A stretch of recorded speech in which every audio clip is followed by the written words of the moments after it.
Say mwako baby me Adom TV Badwam kase na oshano yedani te kutegwa ase ni nkranchansem de edu so no ye Badwam kase sam no ne etodwa wo mu bi ya wo betini General Mosquito ye NDC amanyoko dwam tenani se afia bato campaign no enye campaign na eya atenie onya ntokwa no na door to door de no onwusu anye ye de honsam no ebebro na fe yakọ Dr. Baumianso ene wodi ato nkranza de hye anim agenda 111 wonso ebenya won chefa wo mu eno ne nsem bi na no pay mede browser Adom TV Badwam kase wo hwe me live on Facebook/Adom TV Extra Go TV 119 DSTV 280 ko YouTube Adom TV Tube ko adomonline.com nso nsem we ni bebre ena yede agu ho bidi de afia amankwa tamaklo afia ni de mientie se de nsem ni kiremu ankasa etie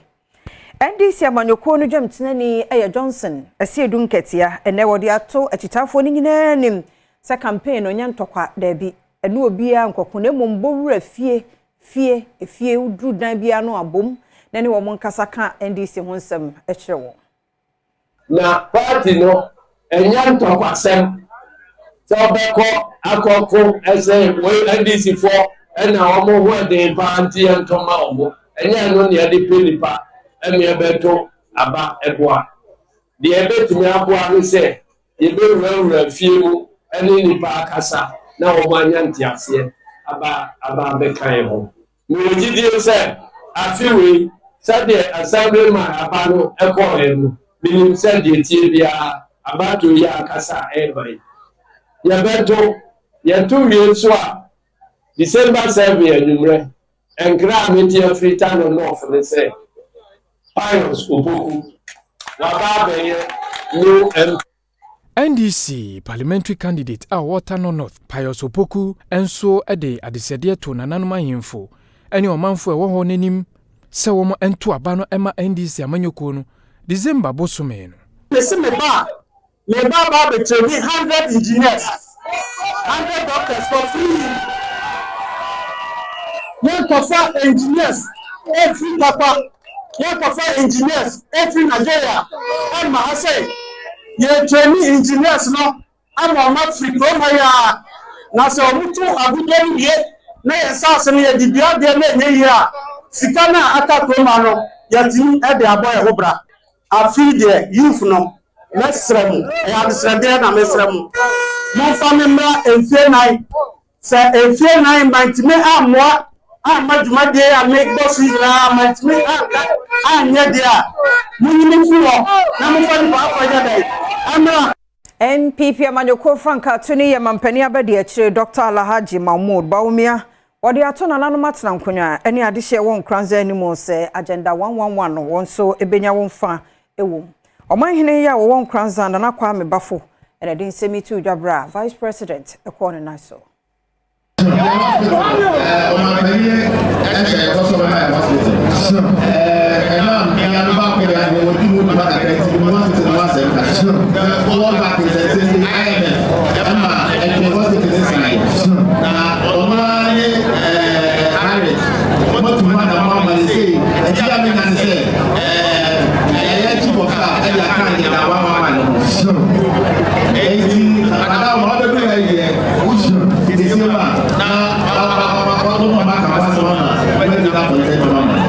Nanu si yepe ena Dr. Baumia edito nanum enim se one time echi onya banwa no obehwe se sa yaresa bi obetimi ewie de ama wonum.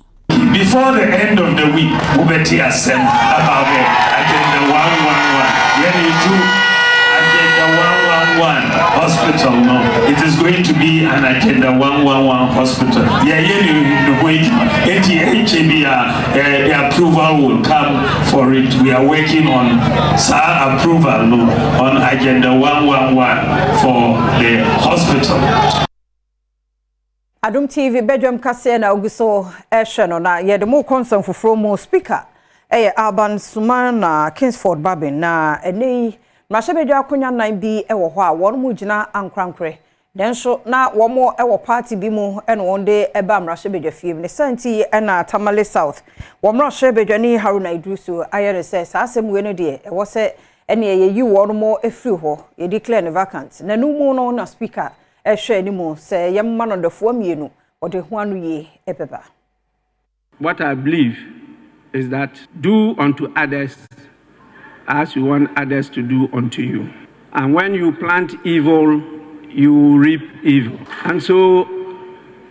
I want to take a few days to submit a reasoned ruling in this matter. Kindly give me these 2 days and I'll come here with a well-written ruling. I will submit it to all of you so that at the end of the day, justice would have not only been done, but would have been seen to be manifestly done in this matter. Mrashibijani ojiremu amanfo wozebila Cletus avoka enso kire se mrebi e wo honum no mrashibijafo emfendi djuma sebeyi a ebeya adesua de amafoforo. And I thought that we should praise the 1992 Constitution, particularly Article 97. That said, you cannot take the people's right for granted. You cannot betray your people when you come here and want to chop alone. That is the correct provision we have made, including several others. So for us to get up here and say that,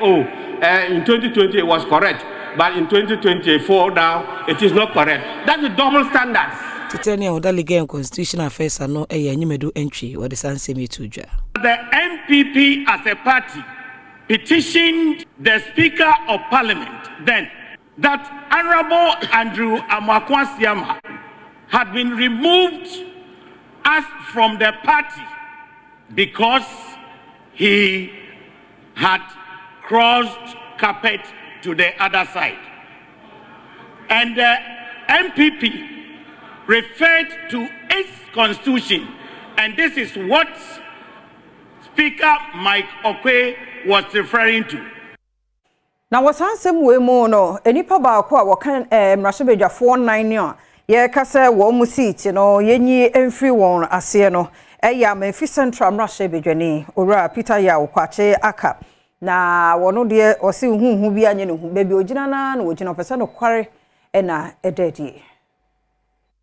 I believe that is the reason why that clause was put there, because now I have not declared that I've left the party.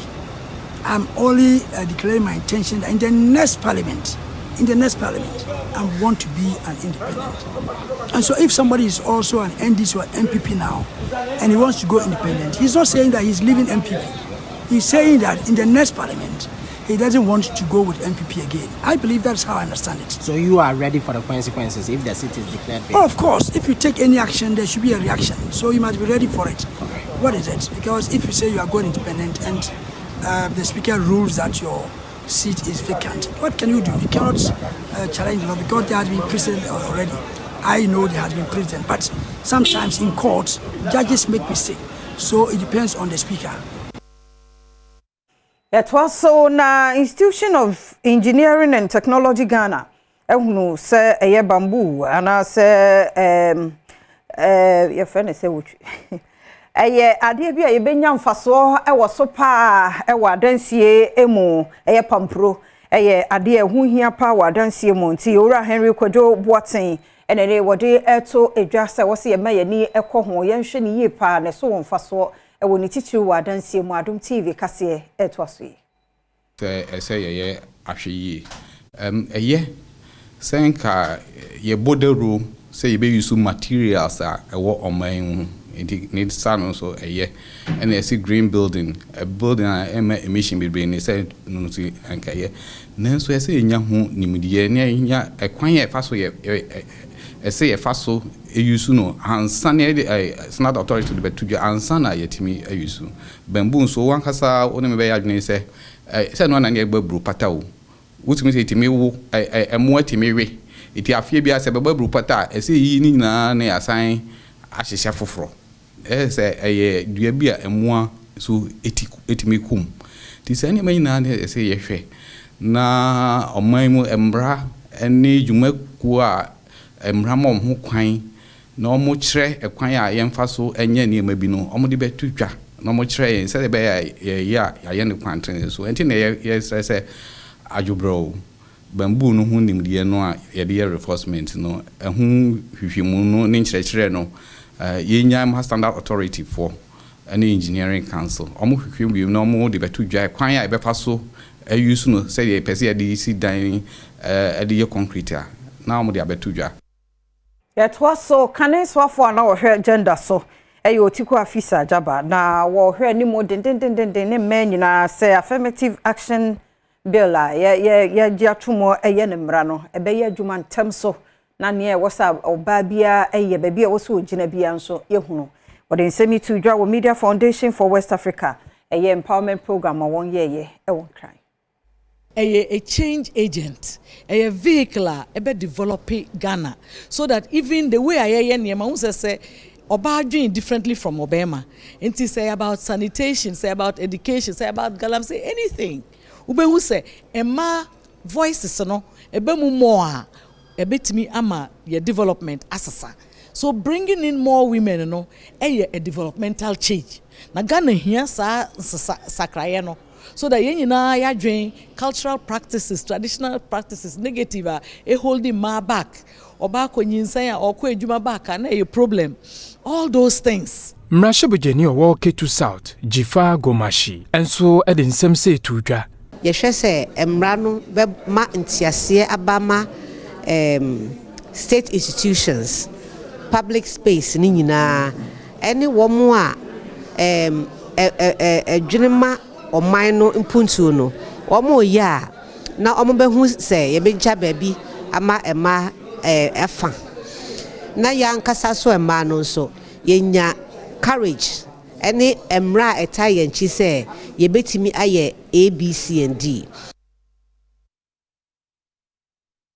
Director ya wono na share CSIR ye Food Research Institute ano ye Professor Charles Totoi. Wade to Ghana fo nyina nim se de ye de bia ye me ani na ho de ye di akonipadua mu no ye hwe ne ye efise ne ye nsuo no asai sase no so asai nti ye didi a ye hwe ye hu ye wono mo ede ne fo amiensa si ho ena nuane ehu de bo wono mo ebo ni nyina no ye World Food Day a enura ye de hye so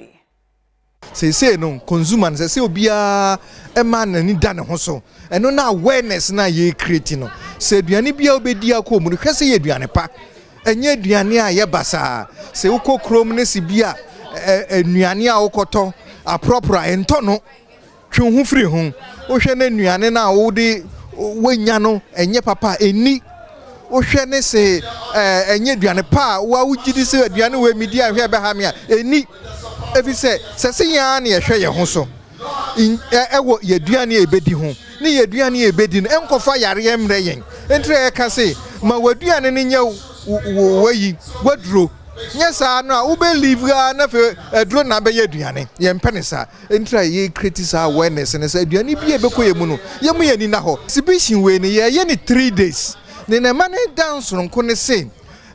food research no ye training crowfo bebre individuals ye training small scale medium enterprises yes ye training entrepreneurs into our food processing ya mom sa 3 days ye ne Wednesday, Thursday, Friday no mo exhibit omu products na omu produce no.